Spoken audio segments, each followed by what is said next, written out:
Welcome, everybody. Day number 7 of 21 days of powerful breakthrough. That's what we've been praying for, and we want to welcome you here to the kitchen of Lifeline Studios. We've expanded Lifeline Studios from one little area to an added green screen to now we've taken over the kitchen.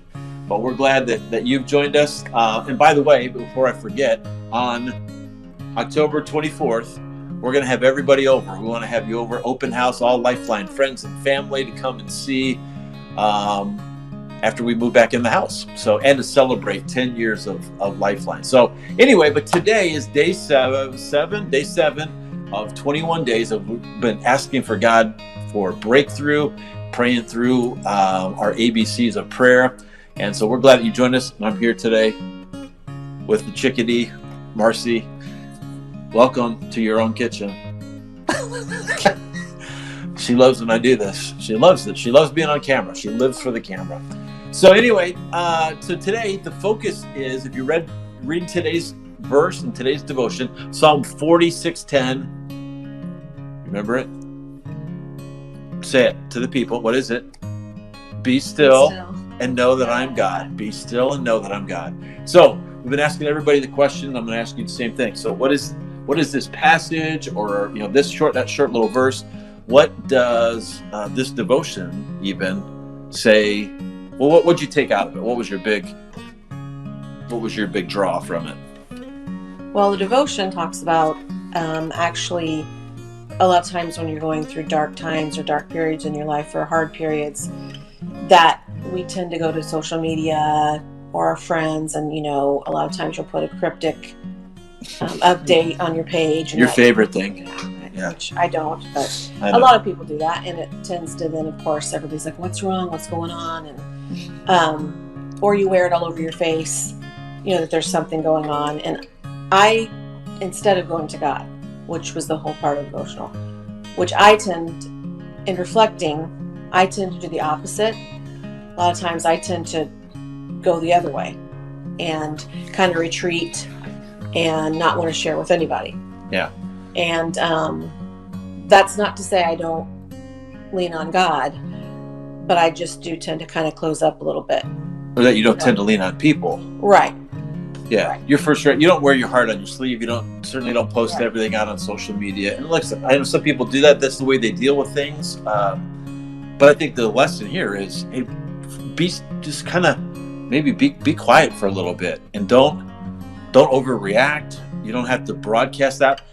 There is a balance because we've had people we've shared things, but it's not always the first move. It's sometimes just kind of wanting to just go to God first. And that's been kind of a theme that's happened already in some of these. Seek Him first, ask Him first, go to Him, trust in Him first. What's your first thought of your day? What's the mentality of the first part of your day? So to go to Him first and listen to Him. What else? What other things? What about people? What does this teach us about people? What does this teach us about God? So what was kind of your thoughts on that? Well, obviously, going through the fire, that was kind of hard to hide from people because people saw. People knew. saw it. Planes were flying over saying something's going on down there. That wasn't going to hide. So, and of course, through that, and not that we knew we had a great community of supporters and people, but we knew I expanded that. People we didn't even know, people that came out of the woodwork, friends of friends of friends, made us realize not only what a great family and community we built in our church, but then also just in the community where we live. So that was that's probably the darkest time we've gone through, but it was pretty public. So, but there's been times we've gone through, not as hard as that, but where it's a hard time, and I do just tend to go inward and not share. And some of our good friends, when they do find out, or why didn't you tell us? We could have prayed for you. We could have been praying for you. You have to share these things. And I just have to remember that sometimes, that's why those close people are put in your life. Yeah, it's a hard balance to know how much to share, and it's not that you don't want people to, but I think sometimes it's there's things that we keep close to us. But certainly there's an element. I think the lesson here, it's just like a balance of everything. That there's sometimes when people talk too much to other people, and they don't even think about talking to God. And I know that's always been you're the flip of that. Like your first thing is I'm just going to trust in God, and then maybe down the road somebody can coax that out of you, can talk to them as well. So I think that's a good balance to keep in mind. Is what's your first reaction? And the principle here is don't freak out when things happen. I mean, don't let that just be the chaos. Don't let the chaos of your life define you. Let the calm of God be your defining moment to all this.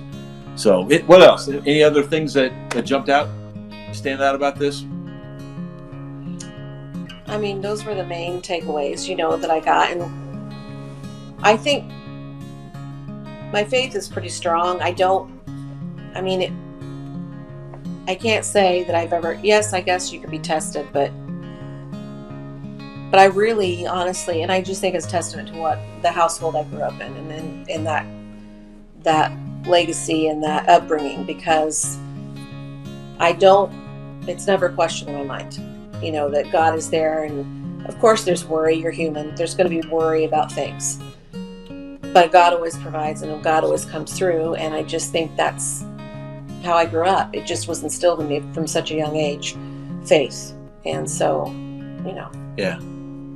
So my takeaway from this, whatever your thought is as you read this through, I guess my summary of all that too is, what does this teach us about God? It's to let God do the talking, let Him do the talking, and then our job is to kind of listen. So what does this say about us? Is I think it's to listen more and to talk less, and just to let God do what He does. And I think you're in good hands. The Allstate people don't have it all. They don't have a corner on that market. I think you're in good hands when you put your hands in God's hands. You put your life in God's hands. So anyway, there's day 7. Anything else you want to add to that? Are we good? Did you cover it? So talk about the appointments, maybe. For October 24th. Oh, no. 24th, we'll talk more. Just keep watching for the posts of all that stuff. So about the open house that we're going to have. But anyway, so today, day 7, dive into that. Let that verse just kind of simmer in your heart today. And trust God more, maybe talk a little bit less, maybe react a little bit less, and let Him do the action. Let him take things. So thank you for joining us today. Have a great day. We'll see you tomorrow for day 8.